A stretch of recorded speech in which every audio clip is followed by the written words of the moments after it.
예, 신학 산책 시작하도록 하겠습니다. 오늘은 하나님은 누구신가 신론 두 번째 시간이고요. 지난 시간에 나누었던 것을 조금 정리를 하고 오늘 내용을 보도록 하겠습니다. 하나님의 존재의 방식은 하나님은 영이시다. 하나님은 영이시다. 하나님은 영이라는 방식으로 존재하신다는 거죠. 그렇다면 우리가 이런 질문들을 가질 수 있는데요. 그렇다면은 하나님은 무한하신 분이다. 이건 어떤 질문이냐면요. 천사들 또 천사가 타락해서 사탄, 귀신, 악마들 다 영이지 않느냐. 그들은 하나님의 피조물이고 하나님은 무한하신 분이시죠. 하나님은 한계가 없으신 분이십니다. 그래서 하나님은 영이시다 할 때는 하나님은 무한하시다라는 그 의미가 포함되어 있고요.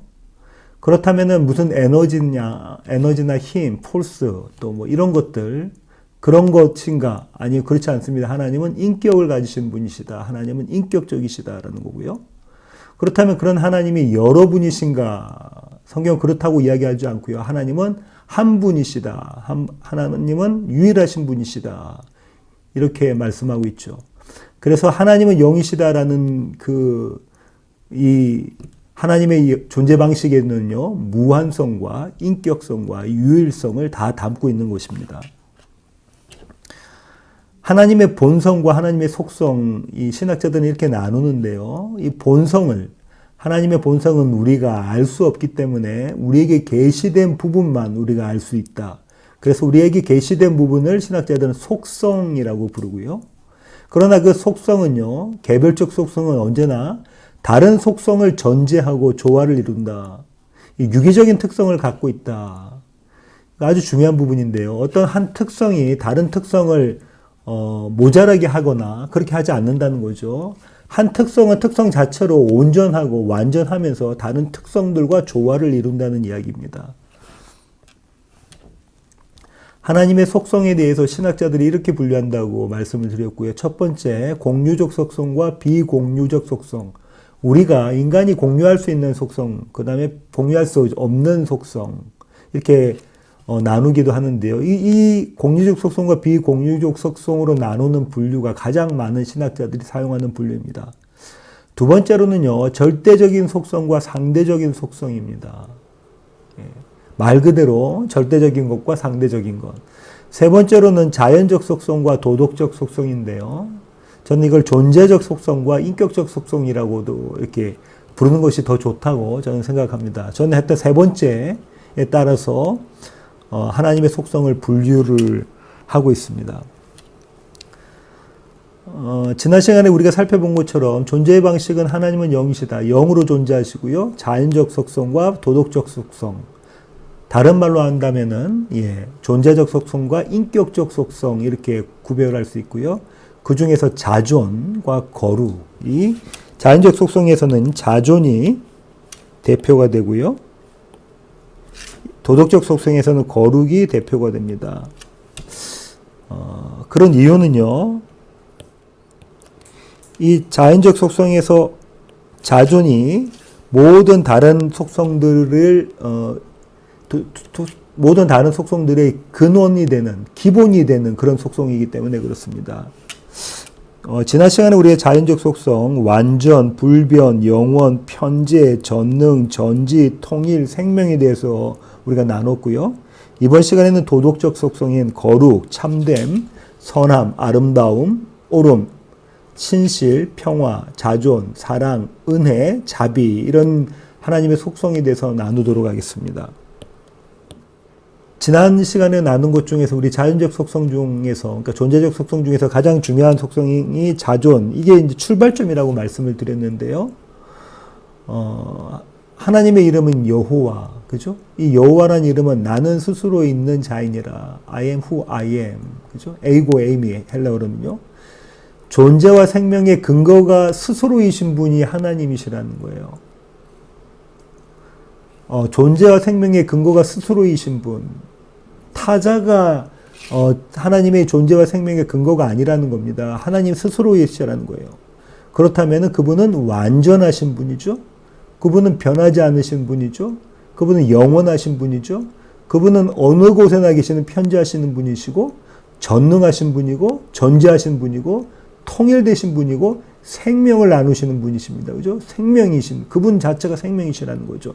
이것이 자존성이 담고 있는 의미입니다. 오늘은요. 인격적인 속성 또는 도덕적 속성, 많은 이제 신학자들이 도덕적 속성이라고 이야기하기를 즐겨하고요. 저는 인격적 속성이라는 표현을 더 좋아하는데요. 거룩, 이 거룩에 대해서 나눠보겠습니다. 앞서 말씀드린 것처럼 거룩이, 앞서 우리가 여기서 봤죠? 도덕적 속성의 가장 근본이 되는 것이 거룩이고, 거룩을 담고 있는 다른 속성들이 이게 참됨과 선함과 아름다움, 진선, 미, 의 이렇게 계속 나가는 이런 것들이 하나님의 도덕적 속성인데 그 기본이 되는 것이 거룩이다. 왜 그런가 하면은요. 거룩에 대해서 신학자들이 이렇게 이야기합니다. 먼저 루이스 벌코프라는 개혁주의 신학자는 이렇게 이야기하는데요. 하나님과 피조물 사이에 존재하는 위치 및 관계이다. 저 이 정의를 아주 좋아합니다. 하나님과 피조물 사이에 존재하는 위치가 다르다는 거예요. 창조주와 피조물의 위치가 다르고, 그죠? 위치가 다르다는 거죠. 그리고 관계를 이야기하는 것이 거룩이다. 구별됨이라는 표현으로 많이 쓰죠. 이 거룩이라는 걸 구별됨, 그죠? 구별됨. 분리와는 조금 더 다른, 구별되어졌다라는 겁니다. 구별. 그런데 이제 성경에서는 이 구별됨이라는 표현과 동시에 거룩을 어떻게 적용하냐면요. 도덕적인 우수성에 적용합니다. 그러니까 와일리라는 신학자 이렇게 이야기했는데요. 도덕적 우수성의 완전함이며 아까 들어가 있던 완전이라는 것들이 여기 들어오죠.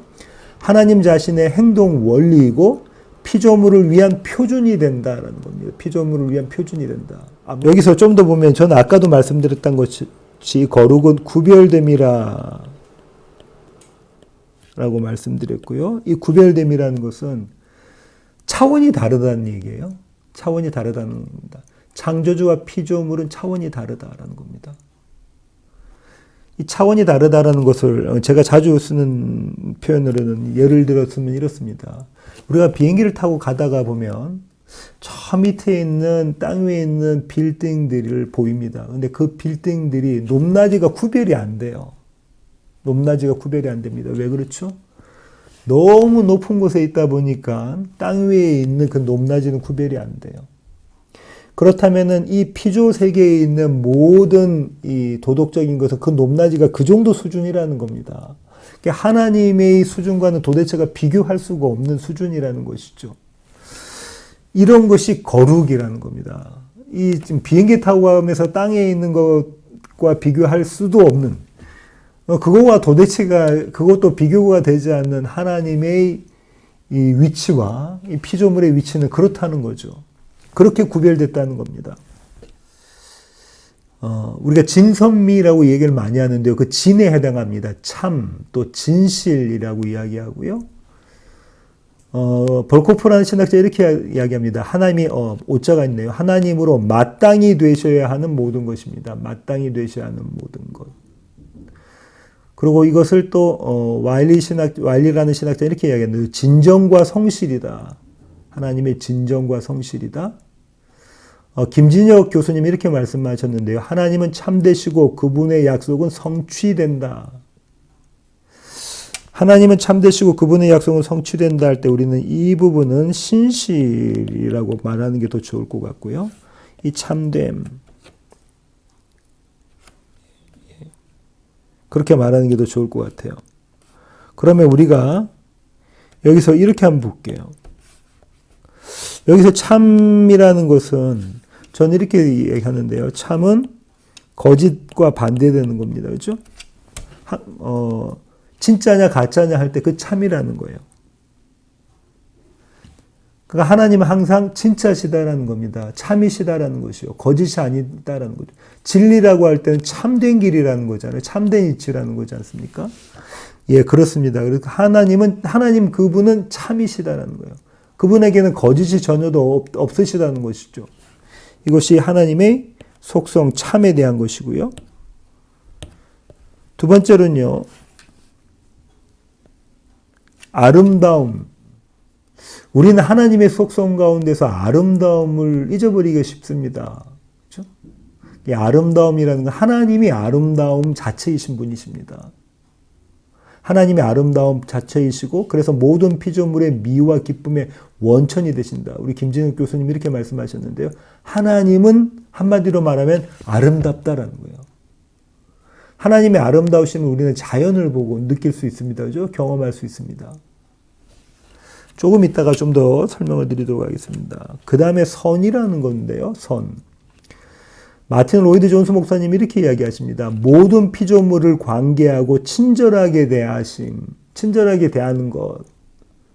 이것을 선이다. 이렇게 이야기를 하시고요. 또 와일리라는 신학자 이렇게 이야기하는데요. 그것 때문에 하나님이 그의 피조물의 행복을 뜻하시는 속성. 그의 피조물이 행복하기를 원하신다는 거죠. 그런 속성. 벌코프라는 신학자 이렇게 이야기하는데 하나님은 최고의 선이시다라는 겁니다. 하나님은 최고의 선. 하나님이 최고의 선이다 할 때 저는 이 표현을 탐탁지 않게 여기는데요. 그러면은 비교할 대상이 있다는 얘기잖아요. 그리고 그중 가운데서 최고의 선이다라고 이렇게 이야기하는 것 같아서 하나님만 선이시다가 정답일 것 같습니다. 하나님만이 선이시다. 이것은 아주 중요한데요. 왜냐하면은 이것이 나중에 구원론에도 아주 그 중요한 포인트를 갖고 있기 때문에 그렇습니다. 하나님만 선이시다라는 표현이 더 맞는 것 같습니다. 계속해서 벌코프라는 신학자는 이렇게 이야기합니다. 하나님이란 관념과 부합하는 것, 하나님으로 마땅히 되셔야 할 모든 것이라는 거예요. 하나님으로 마땅히 되셔야 할 모든 것이 선. 이 표현은 맞는 것 같고요. 그런데 만약에 내가 생각하는 내가 만들어낸 그 하나님이라면 내가 기준이 되는 거잖아요. 내가 기준이 되는 그런 하나님, 이런 하나님이 선하시는 하나님이야 하는 것은 맞지가 않죠. 그렇지 않습니다. 조영수 교수님이 이렇게 말씀하시는데요. 선의 근원, 그 자체로 선한 분, 모든 선한 행위의 기준이 되시는 분. 이 표현이 가장 맞는 것 같습니다.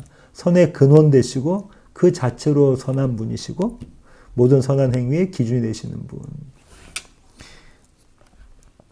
그 다음에 의입니다. 의.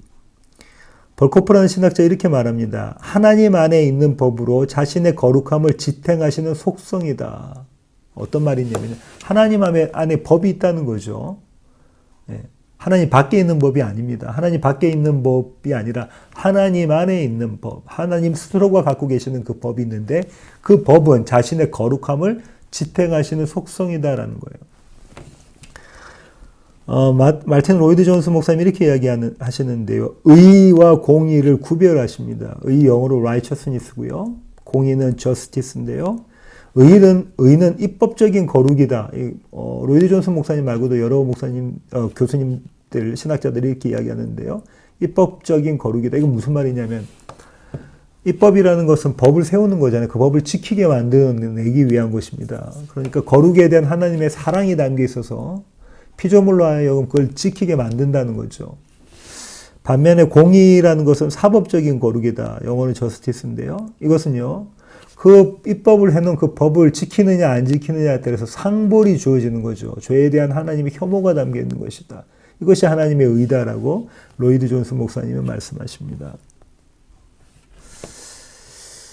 그런데 이렇게 한번 보시면 어떨까요? 의라는 것, 영어 성경에는 righteousness, justice 구별하고요. 한국 성경에도 의, 공의 이렇게 구별하는데요. 근데 히브리어 성경이나 헬라어 성경에는 그 구별이 없습니다. 번역본에는 그 상황에 맞춰서 그 컨텍스트에 맞춰서 의냐 아니면 공의냐, righteousness냐 아니면 justice냐 이렇게 구별하는데요. 말씀드린 것처럼 히브리 성경과 헬라어 성경에는 그 구별이 없어요. 히브리어는 제덱이고요. 헬라어라는 디카이오스네 또는 디카이오스라고 부르는데요. 이 구별이 없습니다. 둘 다 의, 공의로 쓰이고 있거든요. 그렇다면 이건 무슨 말이냐면 의와 공의는 같은 개념이라는 거예요. 다른 개념이 아니라는 얘기죠. 그런데 이게 이제 공의처럼 돼서 이 판단을 하시고 심판하시고 그렇게 할 때는 히브리어는 다른 단어를 씁니다. 미시페트라는 다른 단어를 쓰고 있는데요. 그래서 의와 공의를 우리가 이해할 때 이거는 같은 개념이다라고 보시는 게 좋습니다. 그래서 이 성경에서는 저스티스라고 써 있잖아요. 영어 성경에는. 근데 한국어 성경에 번역이 잘못됐는데 그렇지 않다는 거예요. 여기는 righteous라고 써 있고 righteousness라고 써 있으니까는 이거는 또 justice하고는 전혀 이거 다른 개념 아니냐라고 이렇게 목사님들한테 말씀하고 계시는 분도 계신데 그렇지 않다는 겁니다. 같은 개념이에요. 조금 이따가 다시 더 설명드리겠습니다.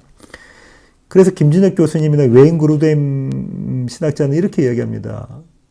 옳으시며 옳은 일을 하시며 옳은 것의 기준이 되심. 이 표현이 이 정의가 참 맞아요. 옳으시며 옳은 일을 하시며 옳은 것의 기준이 되심. 이것이 의입니다. 성경에 말하는 의예요.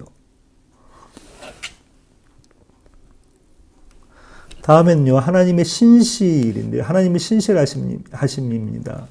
아까도 말씀드린 것처럼요. 이것은 하나님의 언약과 약속과 관련이 있고요. 언약을 생각하시고 약속을 성취하시는 것이다. 벌코프 신학자는 이렇게 이야기했고요.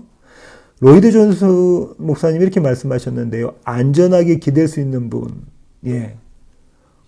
약속을 하시고 그 약속을 반드시 지켜내시는 분이라면 저와 여러분이 안전하게 기댈 수 있는 분이시죠.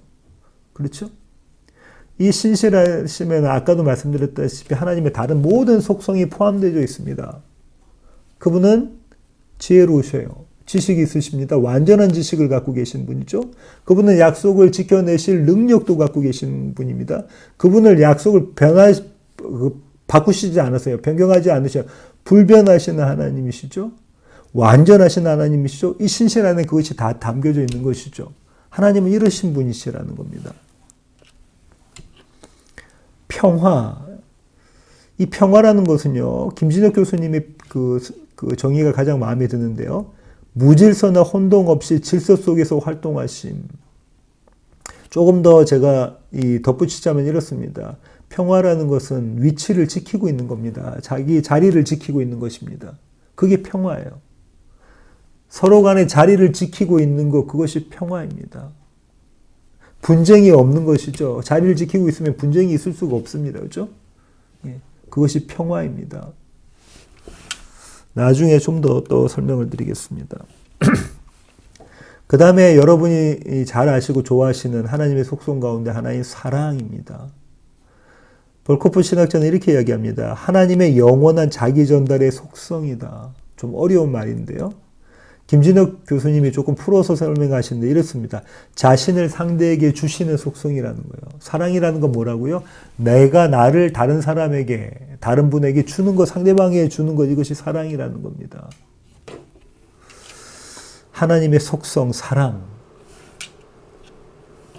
그 다음에 이 사랑이 표현되는 방식으로 신학자들이 이야기했는데요. 그래서 어떤 신학자들은 사랑 밑에 하나님의 은혜와 하나님의 자비를 두기도 합니다. 하여튼 은혜라는 것에 대해서 벌코프라는 신학자는 이렇게 정의합니다. 본성상 정죄 아래에 있는 자들에게 공로에 의지하지 않는 하나님의 선과 사랑이다. 그들이 공로가 없다는 거죠. 근데 하나님이 그들에게 베푸는 선과 사랑이다. 로이드 존스 목사님이 이렇게 말씀하시는데요. 받을 자격이 없는 자들을 향하신 하나님의 선하심과 사랑이다. 우리가 은혜라는 말을 표현을 쓸 때 이른다는 거죠. 그 다음 자비. 자비는요. 벌코프 신학자는 이렇게 이야기합니다. 공과에 관계없이 공궁과 비탄에 빠진 자들에게 보여주시는 하나님의 선과 사랑. 아까 은혜랑 비슷한 것 같습니다. 그죠? 은혜랑 비슷한 것 같습니다. 여기서 중요한 것은 내가 나올 길이 없는, 이렇게 헤쳐나올 길이 없는 그 자리에 있는 자에게 베풀어지는 거라는 거죠. 그런 선과 사랑이 자비라는 겁니다. 김진혁 교수님 이렇게 말씀하시는데요. 고통 속에 있는 이를 건지시며 죄인을 인내하심. 이것이 하나님의 자비이다. 고통 속에 있는 자를 건지시는 것. 와일리라는 신학자 이렇게 이야기합니다. 누구에게 선을 행하는 성질이 자비이다. 이렇게 이야기합니다. 그 다음에 하나님의 복입니다. 우리 복 받기를 좋아하잖아요. 예. 축복한다 그래 축복성도 하고 그러는데요. 복이라는 것, 김진혁 교수님과 웨인 그루뎀이라는 신학자 이렇게 이야기합니다. 하나님은 자신과 일에 만족하시며 복을 나눠주신다. 하나님은 자신과 일에 만족하시며 그 복을 나눠주신다라는 거죠. 복은 만족과 연관이 있는 것 같습니다. 그렇죠? 복은 만족과 연관이 있는 것 같습니다. 다음은 영광인데요. 하나님 영광 받으세요. 이렇게 이야기할 때 하나님의 영광은 하나님의 위대하심, 어미하심, 능력이 있으심을 묘사하는 말이다. 로이드 존스 목사님이 이렇게 이야기하시고요. 김진혁 교수님이 이렇게 이야기합니다. 하나님에게서 나오는 광명으로서 모든 속성의 종합이다. 하나님에게서 나오는 광명으로서 모든 속성의 종합이다. 앞서 말씀드렸던 웨인 그루뎀이라는 신학자는 이렇게 이야기하거든요. 첫 번째 마틴 로이드 존슨 목사님이 이야기하신 것처럼 이런 하나님은 영광 받으신 분이죠. 그러니까 영광이라는 건 뭡니까? 내가 안어하고 그죠? 네, 내가 존경하고 하나님 또 귀하게 여기고 이런 것들. 하나님은 그런 그걸 받으실 만한 자격이 있으신 분이고 또 한편으로는 모든 하나님의 속성이 광채 가운데 있는 그 모습, 그걸 영광이라고 하는데요. 저는 오히려 김진혁 교수님의 그 정의가 더 마음에 듭니다. 하나님께서 나오는 광명, 빛이라는 거죠. 이 세상의 빛과는 견줄 수 없는 그 빛, 아무도 쳐다보지 못하는 그 빛, 그죠? 그 빛이 뭘 담고 있다는 거죠? 하나님의 모든 속성을 담고 있다는 거예요. 예, 그 모든 속성이 빛 담고 있는 것이 하나님의 영광이다라는 거죠. 저는 이렇게 좀 표현하고 싶습니다. 아까 이 하나님은 누구신가라고 이야기할 때 하나님의 속성에 대해서 이야기할 때 우리가 아까 이렇게 이야기했었지 않습니까? 하나님의 조영소 교수님이 이렇게 말씀하셨는데 서든 신학교 교수로 계시죠. 하나님의 우리는 본성을 알 수가 없어요. 본성을 알 수 없어서 그분이 우리에게 보여주시는 만큼, 계시하시는 만큼 우리는 그분의 속성을 알 수 있는 거죠. 그 속성으로 하나님은 어떤 분이신가, 하나님은 누구신가 우리는 알 수 있는 겁니다. 그런데 이것을 계시하는 것이 성경, 하나님의 말씀이신 성경이라고 말씀을 드렸고요. 그러면 우리는 이 성경에서 계시된 하나님께서 말씀해 주시는 성경에서 계시된 하나님의 속성을 갖고 하나님을 알 수 있는가? 예, 하나님을 충분히 알 수 있다는 겁니다. 하나님이 어떤 분이신가라는 것을 충분히 알 수 있다는 겁니다. 근데 완전히 알 수 있다는 건 아니에요. 우리가 이 땅에서 우리가 살아가서 하나님의 생명 가운데 참여할 수 있을 만큼의 충분히 알 수 있다는 겁니다. 그렇다면 그 충분이라는 것은요, 하나님의 본성이라는 것이 100이라고 친다면 이 충분히 어쩌면 1%일 수도 있어요. 그죠? 아니면 이거보다 더 작은 퍼센트일 수도 있습니다. 아주 극히 작은 퍼센트일 수도 있죠. 하지만 그걸로 충분하다라는 거예요. 하나님이 어떤 분이신 걸 알게끔 하는 것은 충분하다라는 거죠. 우리는 하나님의 존재의 방식이 하나님은 영이시다라고 말씀을 드렸고요. 이 영이라는 데서 하나님이 무한하시다. 그렇죠? 그리고 그분은 인격이시다라는 거고요. 그분은 한 분이시다라는 겁니다. 그렇죠? 유일하시다. 하나님은 영으로 존재하시는데 그분은 무한하십니다. 한계가 없으십니다. 그분은 인격적이신 분이십니다. 그는 무슨 에너지 같은 그런 것이 아니에요. 성령 충만이라는 것은 무슨 에너지가 확 올라가고 이러는 거 아닙니다. 그죠? 인격적이신 분이라는 거예요. 그리고 그분은 유일하시다. 나 외에 다른 하나님은 없다라는 거예요. 그분 유일하시다. 이게 하나님의 존재의 방식이고요. 그 다음에 아까 말씀드린 것처럼 하나님의 속성은 저는 하나님의 자연적 속성과 신학자들은 이렇게 이야기하죠. 자연적 속성과 하나님의 도덕적 속성. 그런데 저는 이거보다는 하나님의 존재적 속성과 인격적 속성이라는 표현을 더 좋아합니다. 인격적 속성. 어떻건 상관이 없습니다. 그런데 하나님의 이 자연적 속성을 대표해서 이야기할 수 있는 것이 아까 이야기한 것처럼 하나님께서 스스로 계신 분이다. 하나님은 나는 스스로 있는 자이다. 나는 여호와다. 하나님의 자존이라는 겁니다. 자존. 하나님의 자존. 이 안에 다 있습니다. 그죠? 하나님의 존재 되심이 다 있습니다. 하나님의 자연적 속성이 이 안에 다 있다는 거죠. 나는 스스로 있는 자다.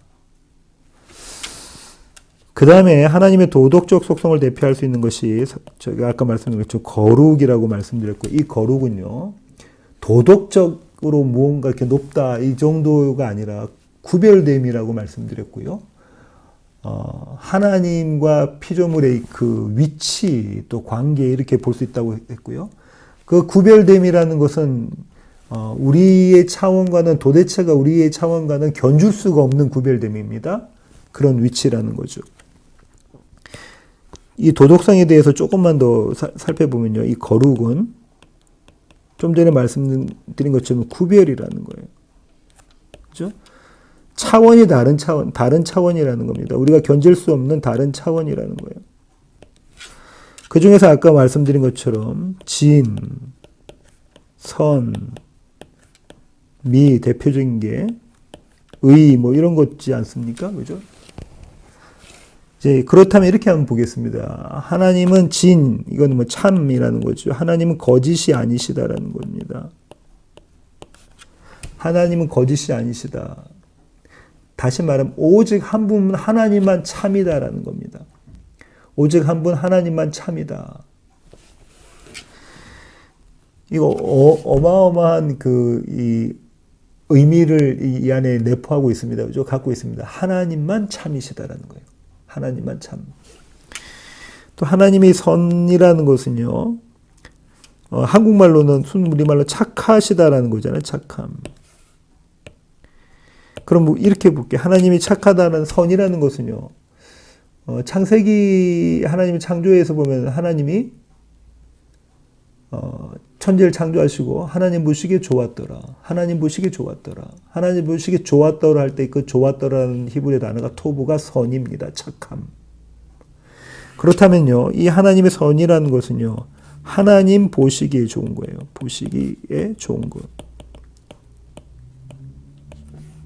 그것이 선입니다. 우리가 생각해서 어떤 선 그런 것이 아니고요. 하나님 보시기에 좋으면 선인 겁니다.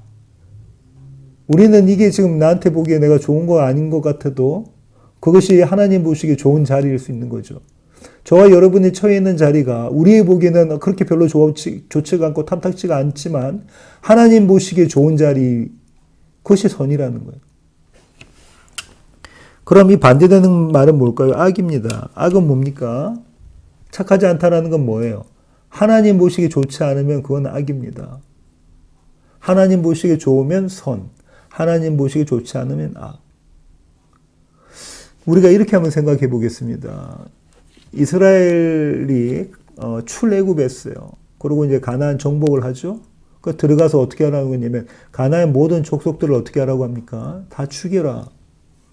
그 안에 있는 모든 사람들뿐만 아니라 그 안에 있는 가축들까지 다 죽여라. 이스라엘이 그렇게 하나님의 명령에 순종하지 않습니다. 그죠? 우리의 기준으로 본다면, 우리의 선함, 우리의 착함으로 본다면 그런 하나님이 선하신가요? 그렇지 않습니다. 그죠? 거기에 노인들도 있을 거고, 여인들도 있을 거고, 어린아이들도 있을 텐데 다 죽여라. 하나님 보시기에 좋은 것, 그것이 선입니다. 하나님 보시기에 좋은 것, 그것이 선이라는 것이죠. 아까도 말씀드렸다시피 미라는 건요. 아름다움이잖아요. 하나님은 아름다우신 분이십니다. 반대되는 것은 추함이겠죠.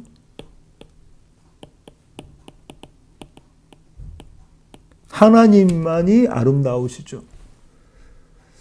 하나님이 속성이 들어가 있는 하나님이 함께 하시는 그 모든 것들은 아름답습니다. 그죠? 우리 인간의 눈으로 아름답고 추하다라는 것이 아니라 하나님과 함께 하는 모든 것, 하나님이 함께 하시는 모든 것은 아름답습니다. 그 다음에 중요한 단어인 의인데요. 아까도 우리가 이야기했습니다. 이 의를 아까 말씀드린 것처럼 뭐 공이냐 정이냐 이렇게 구별하실 필요가 없고요.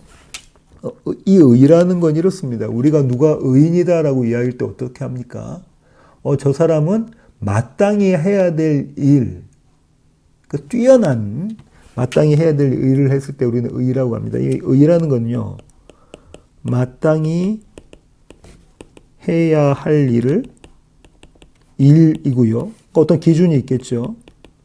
또 그 일을 하는 것, 그것이 의입니다. 그렇다면요, 이 의의 반대가 뭐죠? 불의가 되고요. 이 불의는 다른 말로 죄가 됩니다. 그죠? 마땅히 해야 할 것이 의예요. 그렇다면 이렇게 되겠죠. 하나님은 하나님으로서 마땅히 하셔야 될 일을 하시는 것이 의입니다. 어떤 표현에서는 공이라고도 표현하기도 하고 그렇죠. 하나님은 하나님으로 마땅히 하셔야 될 일을 하시는 것, 그것이 의고요. 인간은 피조물로서 우리가 마땅히 해야 될 일을 하는 것이 그게 의가 되는 겁니다. 그럼 이제 선과 악, 의와 불의, 의와 죄에 대해서 아셨을 텐데요. 그러면 우리가 이렇게 생각해 볼 수가 있습니다. 그럼 의와 불의라는 것은 어디에서부터 무엇을 기준으로 이야기하는 것이냐? 마땅히 해야 될 일을 하는 것. 다시 말하면 무엇이 기준되죠? 행함이 기준이 됩니다. 그렇죠? 행함이 기준이 돼요. 마땅히 해야 될 걸 하면 의인. 마땅히 해야 될 걸 하지 않으면 그거는 불의한, 죄인 되는 거죠. 그게 죄니까, 그죠? 마땅히 해야 될 걸 행함. 의라는 건요, 전적으로 행함이라는 것. 행함이라는 것이 기준이 된다는 겁니다. 그렇다면 우리가, 나중에도 우리가 또 배우겠지만요, 함께 나누겠지만요, 예수 그리스도의 의라는 것은요, 그분이 마땅히 하셔야 될 일을 하신 그것을 의로 우리가 가는 겁니다. 그냥 어떤 관념적으로 예수 그리스도의 의가 우리에게 주어지는 것이 아니라 그분이 행하심으로, 아버지 앞에서 그분이 행하심으로 얻은 것이 우리에게 의가 되는 거예요. 그분이 행하심이 없었다면 그 의가 되는 것이 아니죠. 예, 그분이 행하심으로, 그렇죠? 그분이 이 땅에 오시고 그분이 또 십자가에 달리신 것, 그리고 또 부활하신 그분의 행하심으로 의가 되는 거라는 것이죠. 이 거룩에 대표되는 진선 및 의가 이런 개념들을 가지고 있습니다. 자, 하나님의 속성을 여러 가지 쭉 이렇게 그려놨는데요. 이렇게 한번 생각해 보시겠습니다. 지난 시간에도 한번 제가 말씀드렸는데요. 이 모든 것을, 하나님의 모든 속성은 다른 말로는 생명이라고 이야기할 수 있습니다. 생명.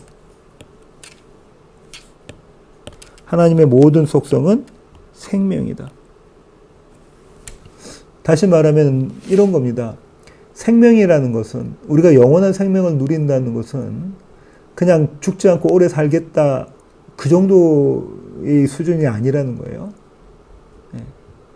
교회 다니면서 나 예수 믿으면 천당 가고 죽지 않고 영원히 사는 거야. 나중에 죽고 나서도 천당 가는 거야. 이 정도 수준이 아니라는 겁니다.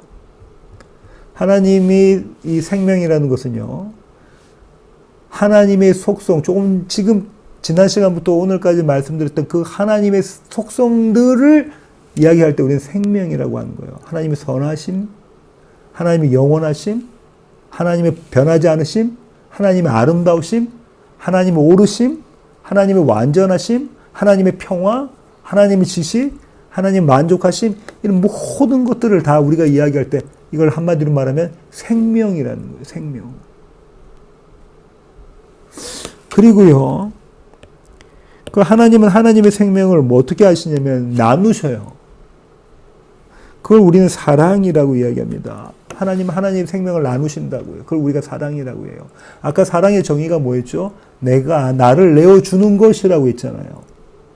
나를 내어주시는 것, 그 나를 내어준다는 건 뭡니까? 나의 생명을 주는 것, 그 나의 생명을 준다는 건 뭡니까? 하나님은 이 모든 속성, 하나님을 나누는 것이라는 거예요. 하나님을 나누는 것. 다시 말하면 하나님의 생명을 나누는 것, 그것이 사랑이라는 겁니다. 나중에 우리가 기독론에서도 하겠지만, 하나님 그 사랑, 우리에게 그 생명을 나누시고자 그리스도 예수가 하나님의 아들이 이 땅에 오신 거죠.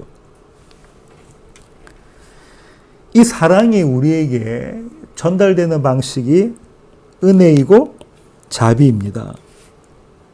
다시 말하면 하나님의 생명, 신적 생명을 나누는 것이 사랑인데 사랑이 우리에게 전달되는 방식이 은혜와 자비라는 거예요. 은혜는 어떤 거라고요? 자격 없는데 주는 겁니다. 능력 없는데 주는 거예요. 자비는요.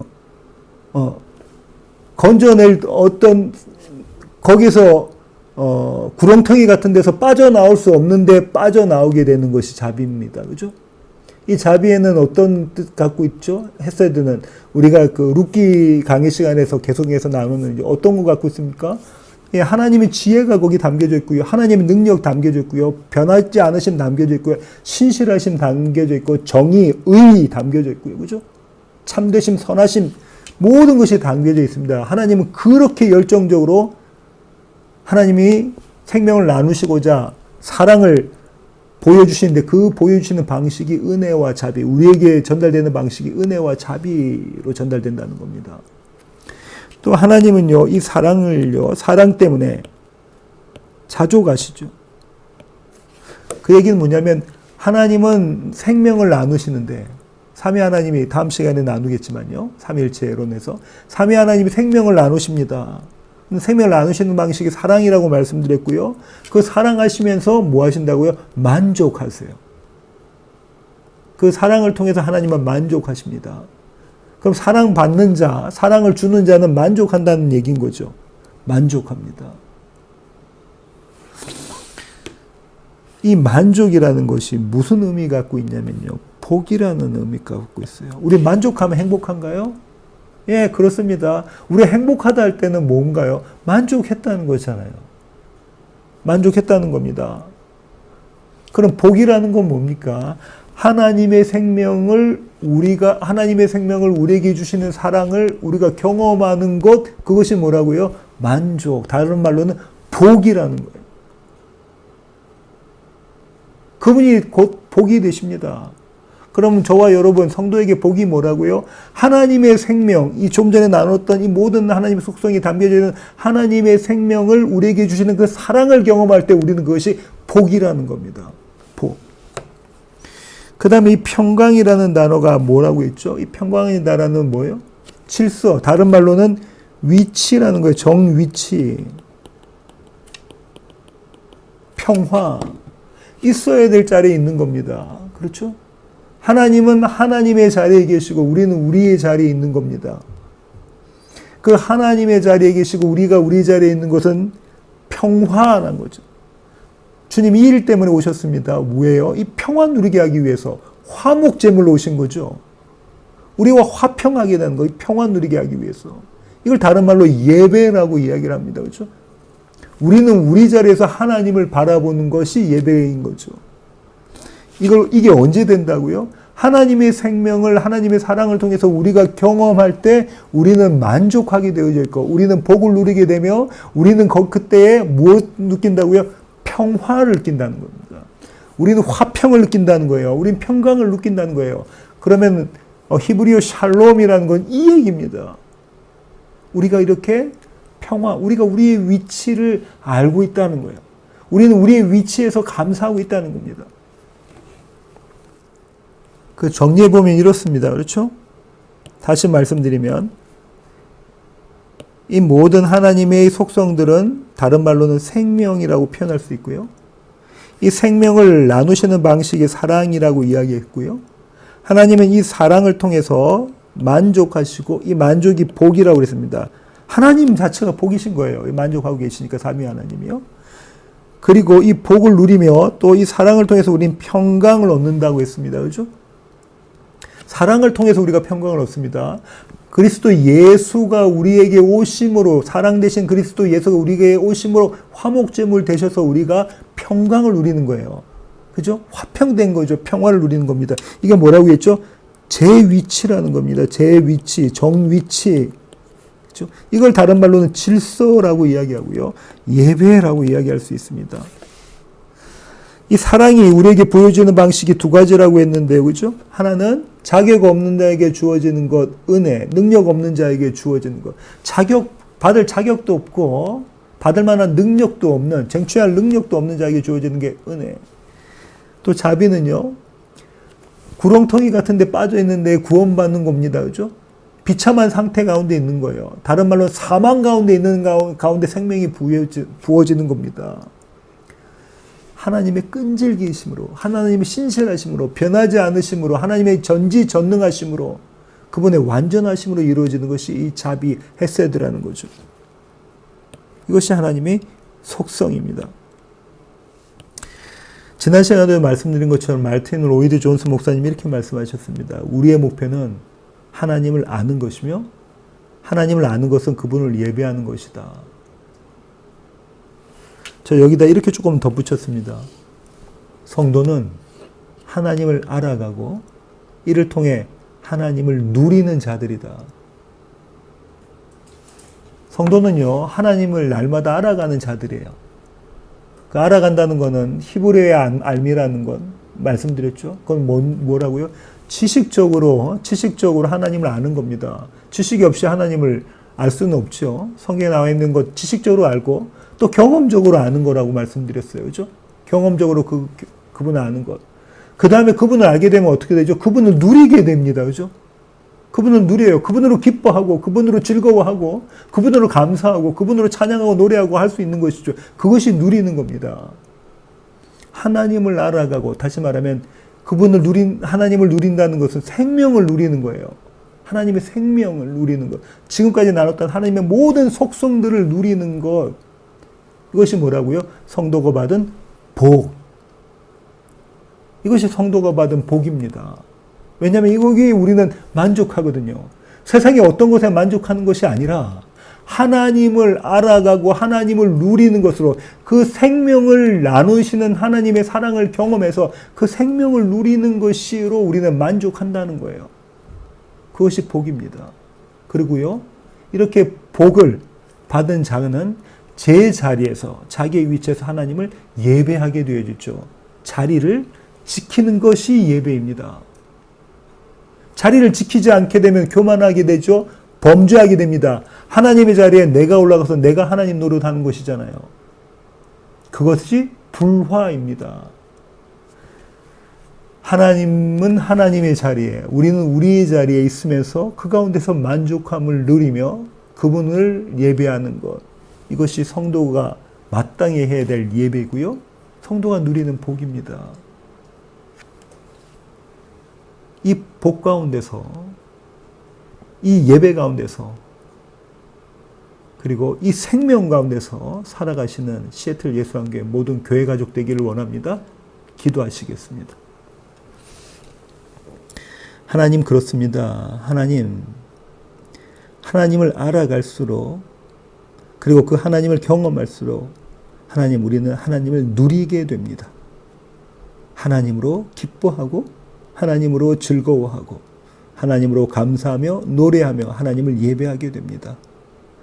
그 가운데 우리는 하나님께 대한 만족함으로 우리의 삶을 살아가게 됩니다. 하나님, 우리 시애틀 예수한교회 모든 교회 가족들이 이런 삶 살아갈 수 있도록, 복된 삶 살아갈 수 있도록 하나님, 우리와 함께하여 주시옵소서. 우리를 붙잡아 주시옵소서. 날마다 우리로 하여금 하나님을 알아가게 하여 주시옵소서. 귀하신 예수님의 이름으로 기도합니다. 아멘.